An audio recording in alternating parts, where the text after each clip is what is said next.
I really need to think about this because I honestly don't know. I honestly don't know the first time I heard about Tulsa, but I know I was an adult and I know I didn't learn about it in any type of school. What I want people to know about Black Wall Street is that it existed and it was destroyed.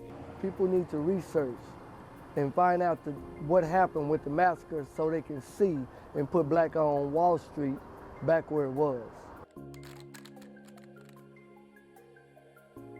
From the evening of May 31st through the afternoon of June 1st, 1921, the Tulsa, Oklahoma Race Massacre was a series of heinous acts and coordinated violent attacks on the Black community in Tulsa's Greenwood district, commonly known as the Black Wall Street.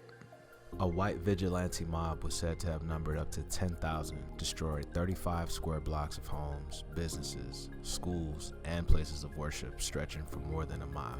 Being that there's no record because there was no official investigation, the actual number of deaths is undetermined, but an estimated 300 African Americans were slaughtered. They were under attack from high-powered rifles, machine guns. There are multiple witnesses and reports claiming that planes were used in the attack. Black Wall Street, or the Greenwood district in Tulsa, Oklahoma, was 35 blocks of the most affluent African American district in the United States. Black-owned businesses, not rented, not leased. They were Black-owned businesses. And it was the heyday. It was where everybody from the Black community would go because everything that they needed came from that area. Drugstores, restaurants, hotels, cab services, picture shows. Everything you wanted was in that area. So that's where a lot of the Black people would do their shopping and congregate. That's why they called it Black Wall Street.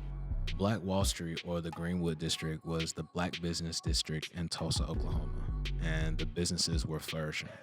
O.W. Gurley and J.B. Stratford were pioneers of Black Wall Street. They were the first to own property and construct buildings. They had about 30 to 40 acres, and they sold to Negroes only. In its prime, Black Wall Street had 191 businesses, including 15 doctors. Amongst those 15 doctors, there was Dr. A.C. Jackson, who had been described by one of the Mayo brothers as the most able Negro surgeon in America. Dr. Jackson was killed. There was also a chiropractor, 2 dentists, 3 lawyers, a library, 2 schools, and a hospital, 5 hotels, 31 restaurants, 4 drugstores, 8 doctor's offices, more than 24 grocery stores, and the Dreamland Theater. The Greenwood District was known for being the epicenter of Black entrepreneurship and Black businesses.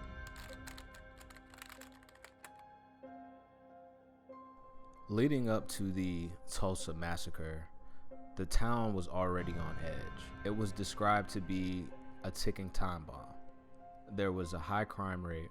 The Ku Klux Klan was expanding in the area. There had just been a prison break weeks earlier. To add fuel to the race fire, an explosive article had just been published about African American pimps and their dealings with white women.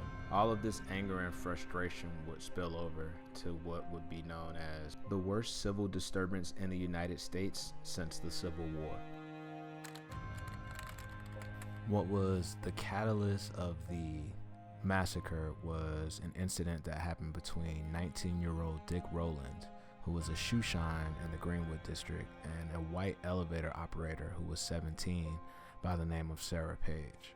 No one knows exactly what happened on that elevator besides Sarah Page and Dick Rowland, but Sarah screamed, Dick ran, and he was subsequently arrested on sexual assault charges. While Rowland was in police custody, a white vigilante mob gathered outside demanding the sheriff hand him over to be lynched. After a group of African American men got wind of the news, they armed themselves, they hopped in their automobiles, and they went down to the courthouse to offer their assistance to protect Dick Rowland. This action was said to infuriate the mob, sending them into a frenzy for what they had dubbed the Negro Uprising. There was an exchange between the armed blacks and the white mob, and that kicked off the 2-day massacre in Tulsa's Greenwood district.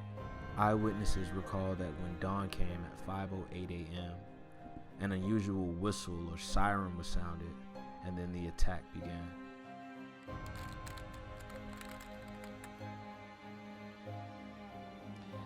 And so they've been trying to make it come back for years, but it's never reached that potential since. It will never be what it was before. I was the first person that actually put a restaurant back on Greenwood. It's where Fat Guys is now. Unfortunately, no one was ever held responsible. There was never any accountability for the murders and the arson that took place. The official damage was estimated at $1.5 million. The black community filed more than $4 million in claim, all of which were denied, except for one. The National Guard made an effort to rid itself of Klan members. In his memoirs, J.B. Stratford, one of the pioneers of Black Wall Street, recalled the guards acted like wild men. The militia had been ordered to take charge, but instead they joined the rioters. There were lots of events that took place in the wake of the massacre in Tulsa.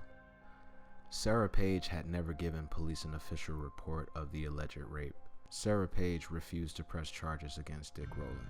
Dick Rowland was safely slipped out of town. He had his day in court 4 months later, where he was exonerated and eventually freed.